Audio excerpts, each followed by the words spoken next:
Yo, what's up guys? Welcome back to another video. This week we are doing our Black History Month painting. And yo, I know I got a whole bunch of energy right now. But yo, this one's kind of a fucking buzzkill by the end of it. My fault. I thought it was gonna be something that didn't end up becoming, but I'm still so happy to see you here, and I am so happy to celebrate all month and all year Black History Month. Yo, I don't wanna hold y'all up anymore. Let's get right into the video. All right, so I wanted to come on here real quick because there was a few times in this painting, not to even go too much into the future and whatnot, but there's a few times in this painting where I kind of screwed up. This is one of them. I kind of want to just go over my supplies and a little bit of what I did. I'm using oil paints on this painting. I'm using a wood canvas, of course, my little side ding-dongs that I put on all my joints. And then later on in the painting, you're gonna see me put tape over it and then cut out some parts. Then I'm using spray paint, and then also I put some glue on there and kind of blew some glitter onto the dress. So if you see that's what's going on with that. But yeah, they're pretty much the usual suspect, oil paints and wood canvases. And yeah, let's get right into this thing and see what I'm sipping on.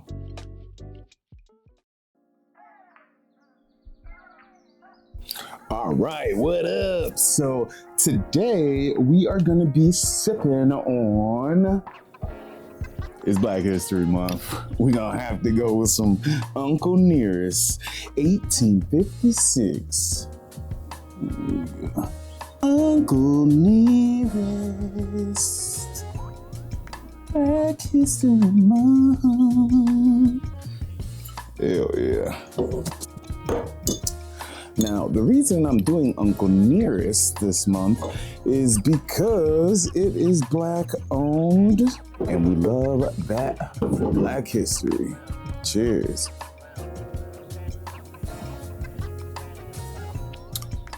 Oh, that is so good. It's the right amount of sweet, butterscotch, so good. Speaking of Black History Month, I'm also wearing my sister's hoodie. This is for a company that she owns called Numismatics Noir. And what it is it's a coin collecting company. So you can get coins from throughout Black history with Black faces on and whatnot. And it's perfect for, coin collectors of any race, but yeah, it's geared towards the noir, the Black faces throughout US history on coins. And she has a card deck that she has and coins, and it's pretty cool. So go check it out if you want to. Love you, Jen.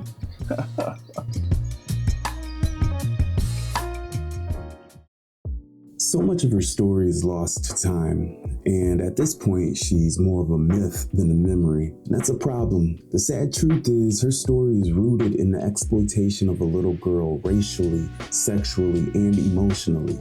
Betty Boop wasn't inspired by a Black woman. She was inspired by a poor Black child in the 1920s who performed song and dance for grown men in Chicago. Her parents and so-called managers would have her doing the Charleston and present her as a Charleston dancer. But back then, the Charleston dancer was, it was kind of raunchy. Pretty much the equivalent of the 1920s Great Depression version of twerking.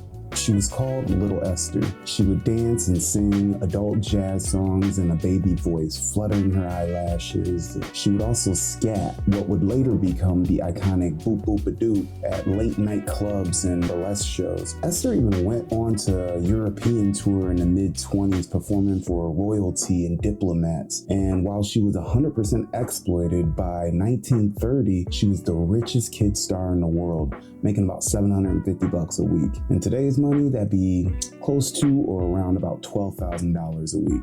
By age 13 or 14, though, she was discarded, moved back to Harlem, and disappeared from the public eye. Meanwhile, a white adult woman named Helen Kane took Esther's act. She would research Esther closely. She would research all of these videos and seeing exactly how baby Esther would do her thing, and she repackaged it and sort of made it her own. Helen's career exploded off of doing Little Esther's act, and it was around this time that the character Betty Boop was created. When the act that Helen Kane stole from Esther was copied, Helen Kane was pissed. She filed a $250,000 lawsuit against Paramount and the animators of the Betty Boop cartoons. The studio brought up footage of everything that Helen got from Esther's performance to show the courts that Helen was just talking out of her ass. She had stole the whole shit from baby Esther. And at the end of it, the courts ended up ruling in favor of Paramount, and Helen Kane got nothing. So the animators and Paramount were completely off of the hook. But here's the real tragedy. Esther, the real Little Esther, she got nothing. Her managers were called to court, but they couldn't even find her to testify. After the age of 14 or 15, she just vanished. And because she couldn't be located, she was legally declared dead in years to come. Her story faded, almost erased from history. Almost. The reason that I'm painting this today is because I honestly didn't know the full story until later.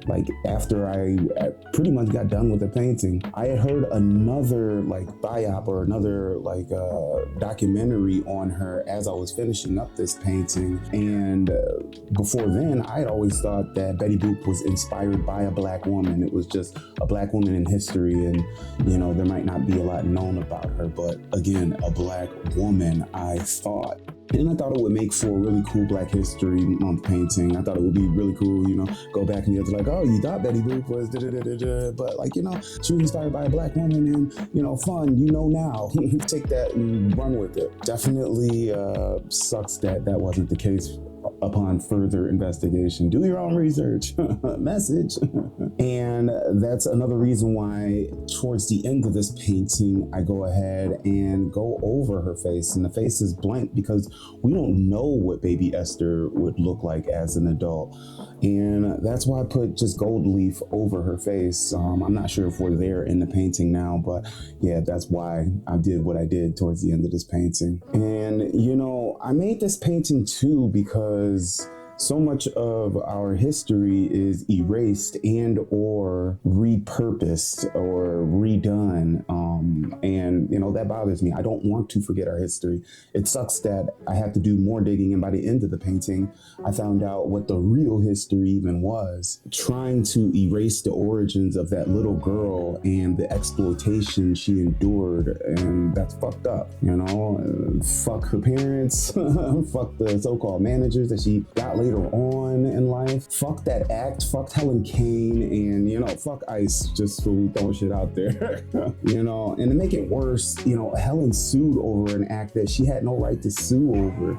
Selling the sexualized fantasy of an underage girl is disgusting. It's gross. It's dark, and it's freaking weird. Sorry for being a buzzkill for this Black History Month. I really am so sorry for being a buzzkill this Black History Month. But sometimes you just, you got to put the truth out there. And this was a painting that I had to do. Maybe next year we'll do something a little more lighthearted for Black History Month. But this is what you get. I'm really not sorry about it. Sorry, not sorry, pretty much. But this story became something more important. This is a painting and a video about remembrance. A cautionary tale about erasing and replacing my history.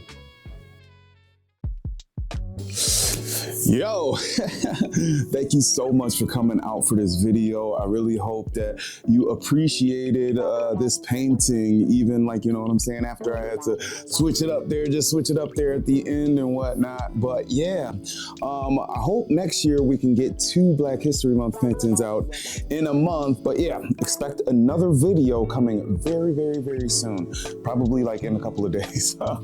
It is a really cool collab, but that's all I'm gonna tell you about it. But yes, please stay tuned for the newest video. And yeah, peace, love. I'll catch you in the next time for some more sweet shit.